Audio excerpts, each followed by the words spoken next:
Hello, everybody. Dr. F. Scott Field here, and I'd like to introduce you to our newest sponsor. The NPTE Final Frontier is the review course that I wish was around when I took the board exam.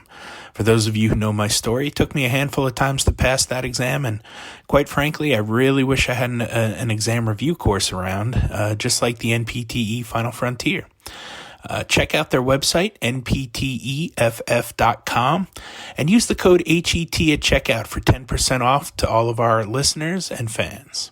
Hello and welcome to the Health Education Transformation Podcast. I'm one of your new co-hosts, Dr. Malin Stewart. I go by Lonnie. By way of brief introduction, I'm the Director of Clinical Education at Columbia University's Programs in Physical Therapy, and I've joined the ranks of a host of new HET co-hosts that include Dr. Dawn Brown at Northern Illinois University, Farley Schweigert at Arkansas State University, Dr. Lisa Van Hoos at Baylor University, a recently elected Catherine Worthingham Fellow of the American Physical Therapy Association. Congratulations from all of us to you, Lisa. And Dr. Dawn Magnuson at the University of Colorado Anschutz Medical Campus. We all join the intrepid Dr. F. Scott Field of the University of St. Augustine. And I make that introduction because you'll be hearing from a number of us throughout the year as we each invite our own guests onto the show to discuss transforming healthcare education. And we are in a transformative time. This is being the spring of 2022. So my first guest is a former student and present colleague, Dr. Iris Platt, presently a public health specialist working at Beyond Basic PT, a well-known practice specializing in pelvic health physical therapy in New York City. And she coordinated and instructed an elective course on health equity and social justice just recently. And I thought she would be my perfect first guest to discuss who is teaching whom and how graduate students can be involved in their own education and how it influences their early careers as physical therapists. Iris, welcome to the Health Education Transformation Podcast. Thanks for having me.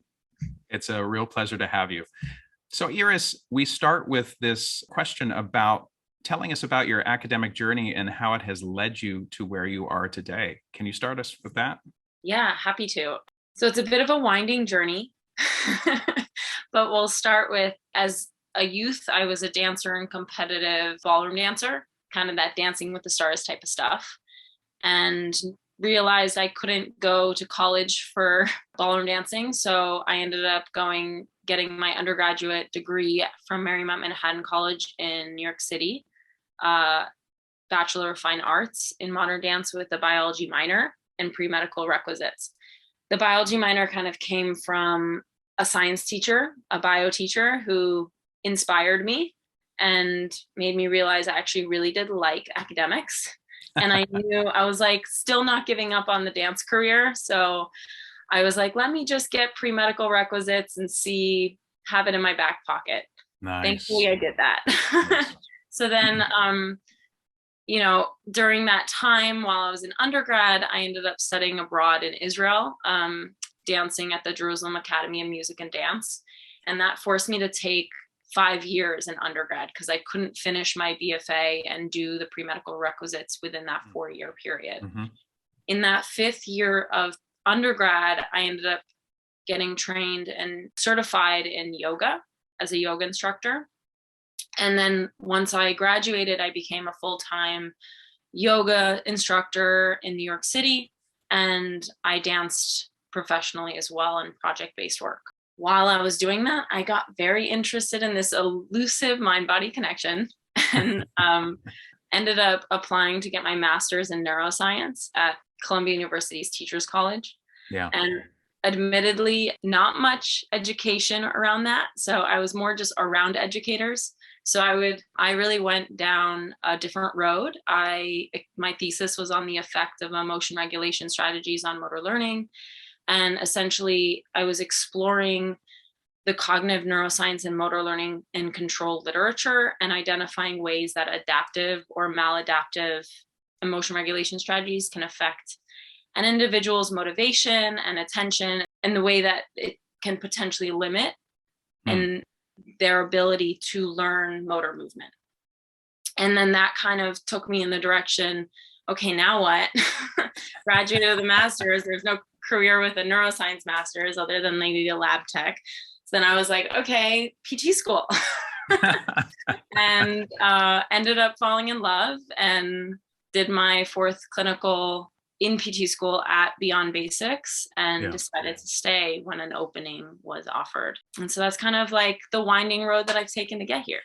That's very interesting. I see the seed and the inspiration from your biology teacher. And there are a lot of seeds here that we're going to kind of explore that have blossomed in certain directions, because while you were at Columbia, you were one of 3 leaders of a student-run elective course, which I believe is unique in the United States. And I wonder if you could tell us a bit about what that was like and how that sort of influenced your early clinical career teaching. Yeah. So the course is called Physical Therapy Perspectives now. It was really instrumental in like giving me confidence to know that I can do stuff very broadly. I came into PT school with a master's, already studying motor learning control, already having studied psychology and the role of psychology in motor learning. And I came with 6+ years of yoga professional client face-to-face working with people and working with New Yorkers, which is even more intense. Right. Specific type of person. Yes. Specific type of person.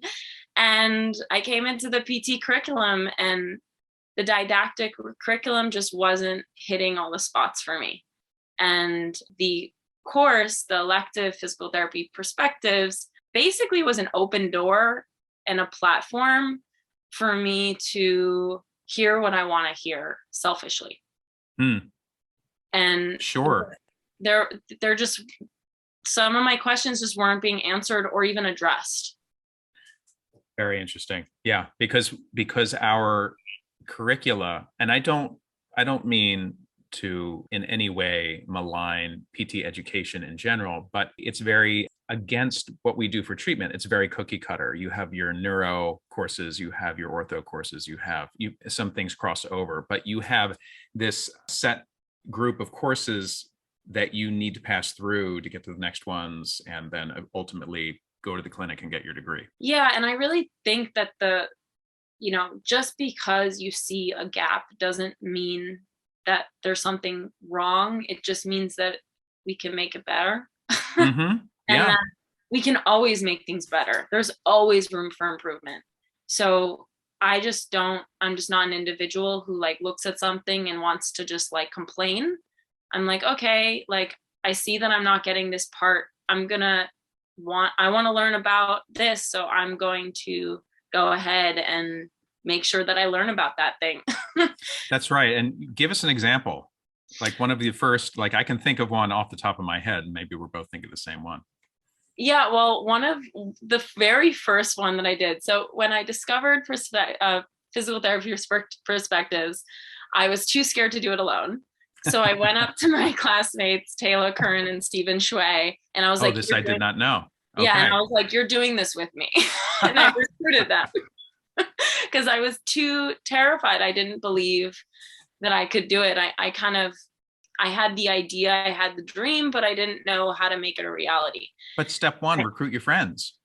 Recruit your friends. Have your community. Yes. Okay. I like this. I never heard that before. This is very interesting. I love it. Yeah, I definitely, if you ask them, they'll be like, yep, I wasn't planning on doing it. And then. Love that even more.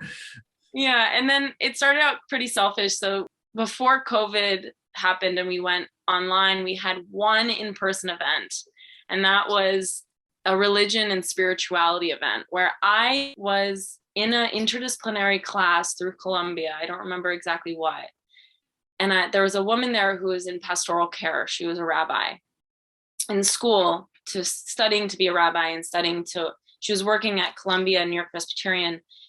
And during that course, she would just share these beautiful stories. And I ended up just asking her, hey, do you want to come and speak to our class? And she said, hey, I can't speak to your class, but I know a rabbi who can. And then I ended up doing a cold call with that rabbi, talking to her, having no idea what I was going to do. And then she put me in touch with a priest who then put me in touch with an imam. And I ended up creating from scratch, just from this, I want to hear about how pastoral care supports physical therapy within the inpatient environment. And it turned into this religion and spirituality panel where I had to design questions, I had to organize and reserve the room, I had to advertise. look what happened. You had this idea and then you're like, oh my gosh, there's so much to do. There's so much to do.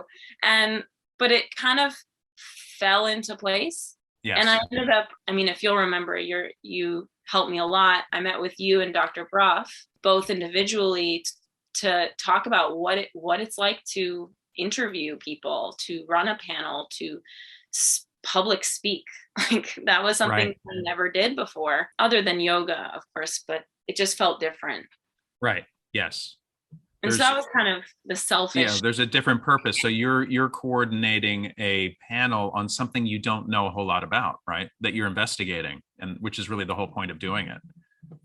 And it got a huge response from the students. I ended up getting messages and emails from a lot of the classmates who went, being like, that was amazing. There's still things that I remember from that, something that the priest had said, like holding hope for the patient. Yes, that's right. Holding hope for the patient. Yes. Hope for themselves. And it was really like a moment that solidified, like, hey, I can do this. Like, we might even explain that a little bit. Wasn't he talking about patients that felt like they didn't have hope? And he said, well, you know what I'll do? I'll hold that for you.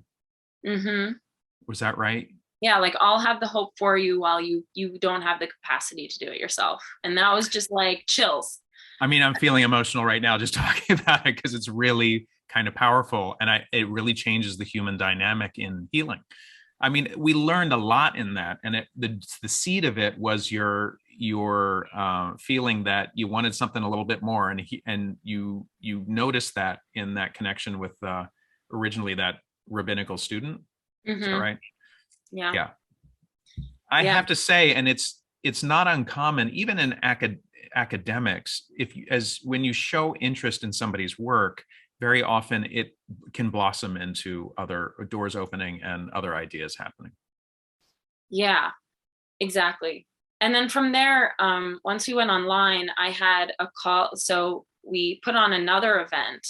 Yeah, I'm going to put it in context just briefly, because I think that panel was in December of 2019. I'm guessing before we left for winter break. And then we came back for a little bit.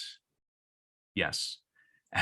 And then there was this, like, we're going to take a 2-week break in March of 2020 to quote unquote, see what happens.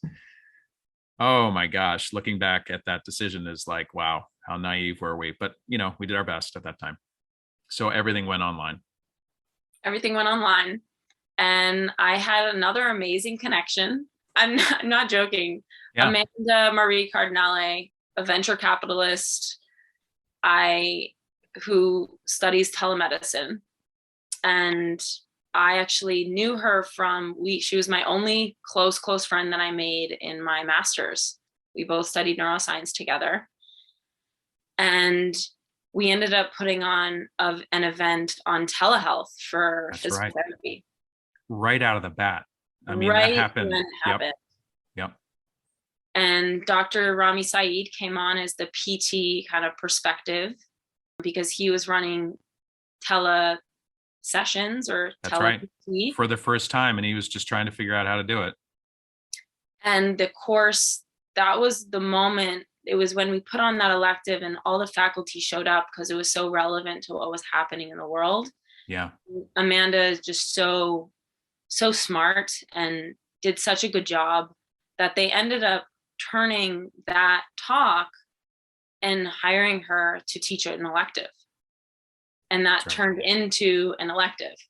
Yep, an elective. And that was where I was like, oh, this isn't just selfish anymore. I want to hear what I want to hear. Like, this can change the curriculum.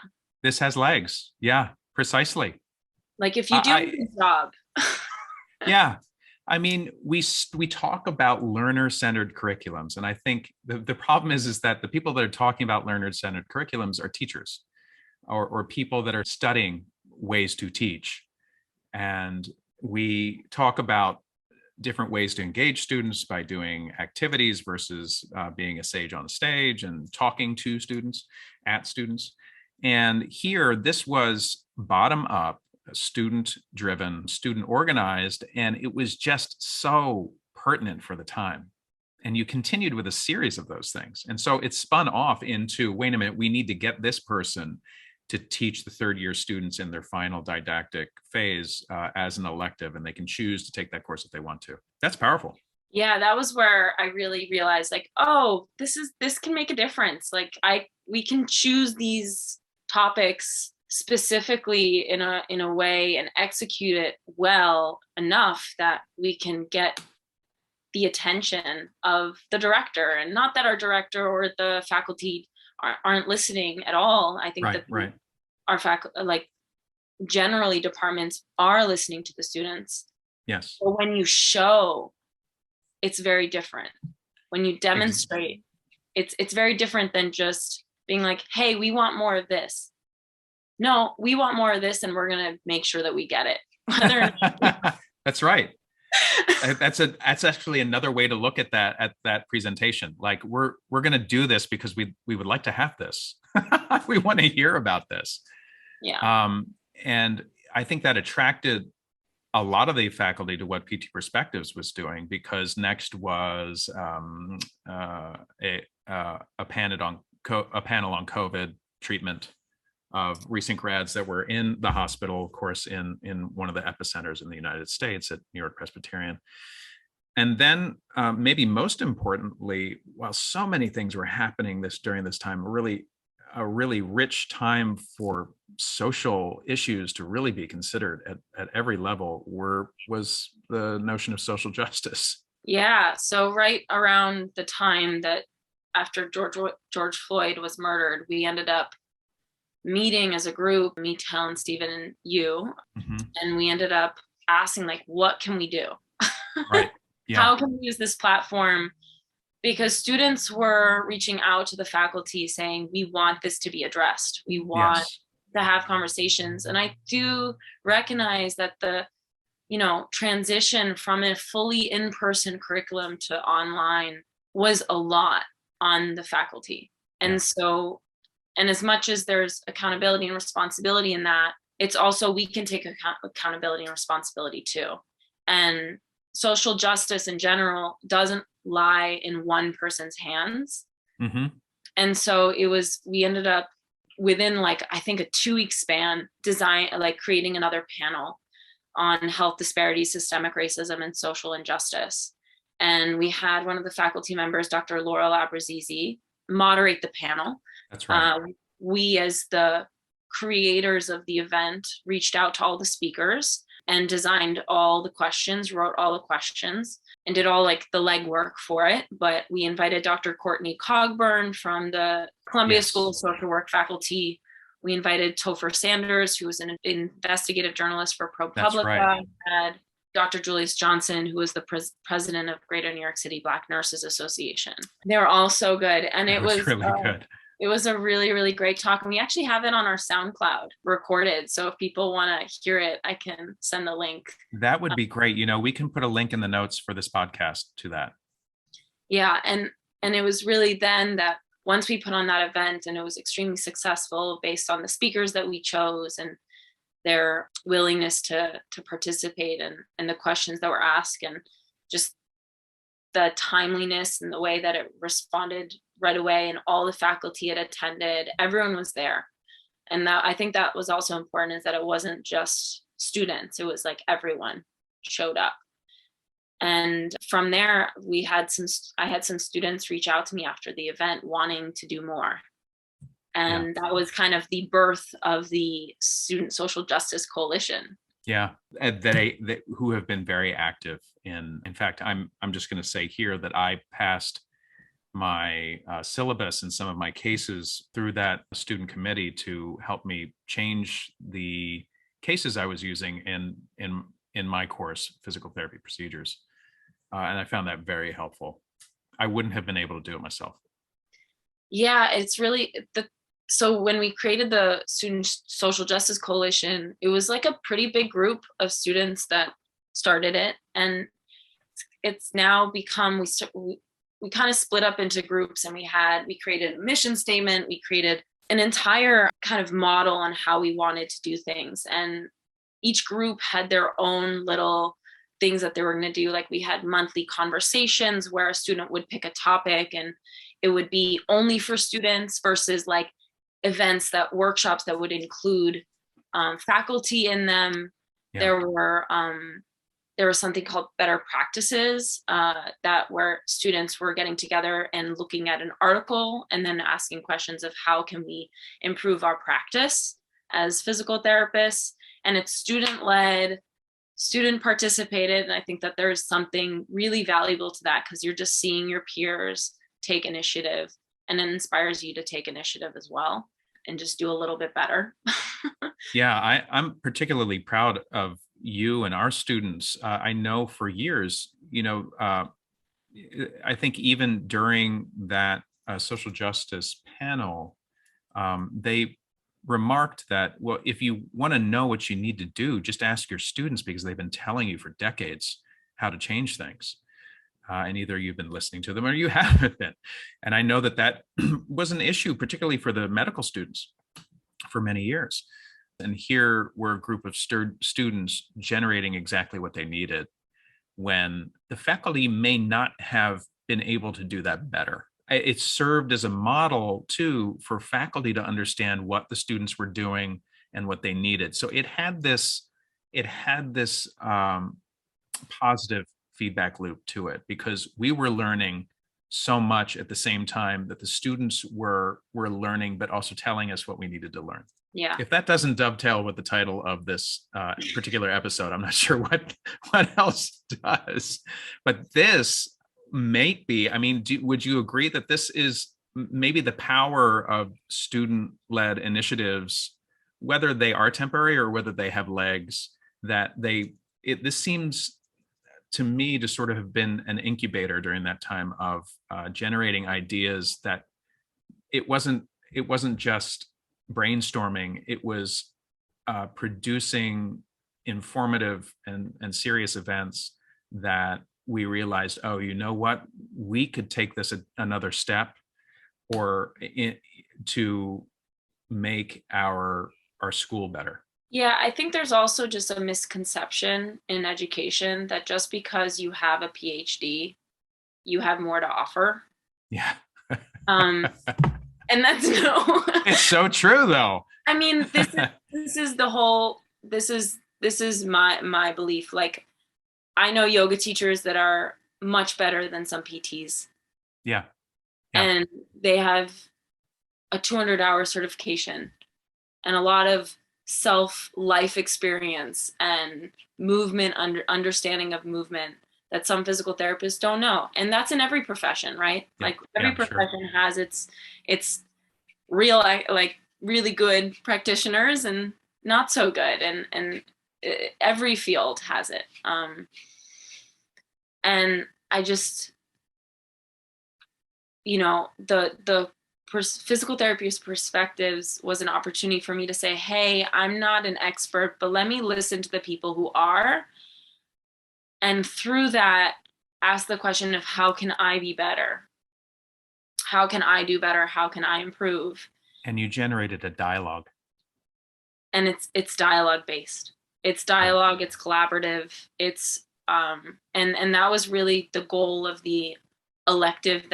So I was part of the group that kind of focused on the creation of the elective. So when we created the Student Social Justice Coalition, a lot of the events and the workshops and the stuff we were doing was based on students doing extra work outside of their curriculum to have these conversations. Mm-hmm. And once the students potentially graduate and there aren't any students below who are interested, that disappears. Right. And so we said, what's the way that we can actually make, like, if we're talking about systemic racism, we want to create changes to the system. And so was that the genesis of the elective course? That was kind of the intention of the elective course, to say, okay, we want something that's going to stick. And when did you all start working on that? Was that prior to graduation, after graduation? Prior to graduation. So it was me, Nicole Gerbush, Jeffrey Yu, and Deanna Espinal. Mhm. I kind of started writing the syllabus. Oh, and I'm so sorry to cut you off, just to be Yeah. clear, those were different years too, right? So Jeffrey Yu is a year behind you. He just graduated. They all just graduated. Yay. Oh, okay. Yes. That's right. Congratulations, guys. They're all graduated, but they're a year behind me. Okay, so you were the elder statesperson in that group. Yeah, but it was a collaborative effort. It was Yeah, just sure. it really helped me. I kind of started and wrote. I had the vision for the Mhm. course, and they really helped me write the syllabus and meet with Dr. Abrazizi. I see a pattern here. We Yeah. met with Dr. Krasinski and talked about the syllabus, talked about what it would take. It was basically PTP and in just not like an elective form. It was just Right. students coming together saying we want to change. And we ended up creating this course, and Dr. Krasinski, we finished the syllabus, and we want it to happen. And Dr. Krasinski was like, well, who's going to teach it? And we're like, yours is the only grad. Not it. So Right. I ended up teaching it, but it wasn't like, again, it goes back to this idea that you don't have to be an expert to make a difference. And as long as you're willing to admit, like, I know I don't know. Yeah. That's really what matters. And the way that the curriculum was designed, it was intended to create an environment where students will grapple with the disproportionate healthcare barriers that underrepresented and underserved populations and communities face. And it's essentially like almost like a glorified journal club, where we had articles on different topics every week, or every couple weeks. And the articles varied from narrative medicine to physical therapy specific to public health, including social and political pieces, economic pieces. So really looking at full picture and looking at like wealth inequality, looking at Black America, other like person of color that aren't Black, like the Asian American community, the Indian community, Indian American community, the Native American community, looking at sexual orientation, and we kind of like gender. We tried to make it as broad and as inclusive with the little time that we had. So I want to actually ask about that, just so if there are other students listening, hopefully there will be. How did you incorporate the teaching time and into your new schedule as a clinician? And was it online or was it in person? So the seminars were in person. Okay. So because my job was really amazing and let me adjust my schedule to Nice. leave early, to go in person, because it was important to us that the discussions that we had on the articles were in person. My job was to show up and just facilitate the discussion. And actually, I only facilitated the first discussion, and then each student took on the role as facilitator in the subsequent. Oh, nice. And that was intentional to have other students lead. Yeah, so they take on a role Nice. of leader in the course. How many students did you have? We had a small group. We had 4 students. That's great. 4 is good. But it was actually really nice because I was very nervous about it, because I didn't want to come in as an expert. Again, like, we created this course out of desire to want it to be an elective. We liked that it was near peer, but we also didn't want to pretend that I have an education or a extensive background in social justice and misrepresent who I am. Right. I also am like a white cis female. Yeah. I have I'm a white cis male. Yeah. Right. To come into that space and say, oh, look at me, I'm the instructor. Like, that was not the goal. That wasn't even how I became the instructor. There's also something very freeing, and you've said it a couple of times, like when you know that you don't know something, it also again opens up that door to allow for people to discuss things. Like, okay, Iris isn't coming in as the expert, but she's going to facilitate an investigation into this, and we're going to pull some things out of it.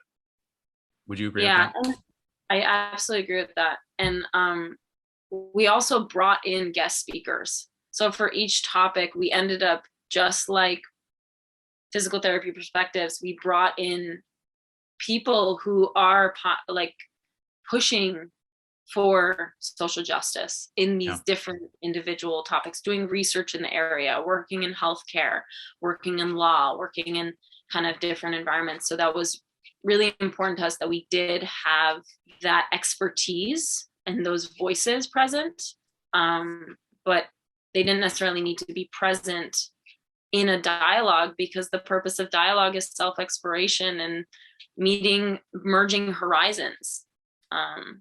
I have my vision, I have my sight, you have your sight, and we find where they meet. That's great. I love that. Iris, thank you so much. What would you say, what do you think is your next step? Anything on the horizon? Oh, right now I just finished my first year as a full-time pelvic health specialist. And now technically adjunct faculty at Columbia.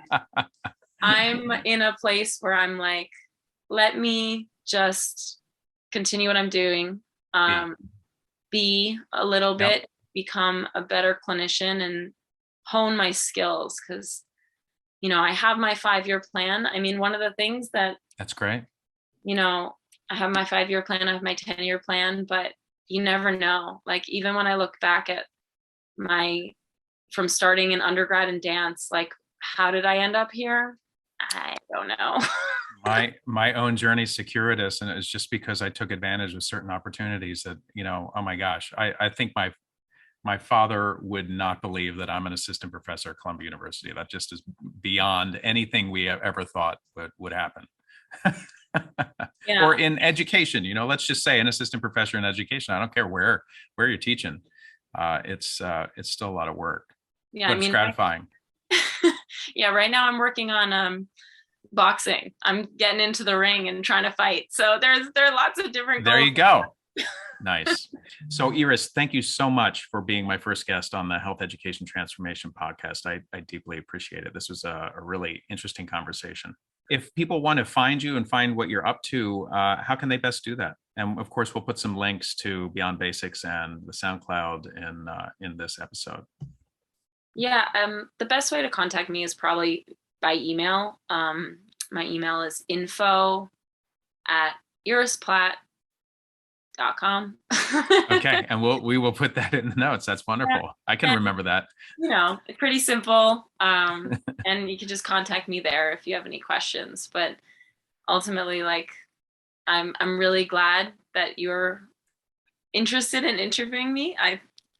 I'm happy to talk about this, because if I can inspire other people to pursue their passions and their own interests and see how it helps others, like, it stems from both this, me wanting to hear what I want to hear, and then also knowing that if I want to hear it, then probably other people do too. And if students can take more agency in their own learning, I mean, that's the best. I agree. And if you're passionate about learning something, it's contagious. People will follow. Iris, thank you so much, and be well.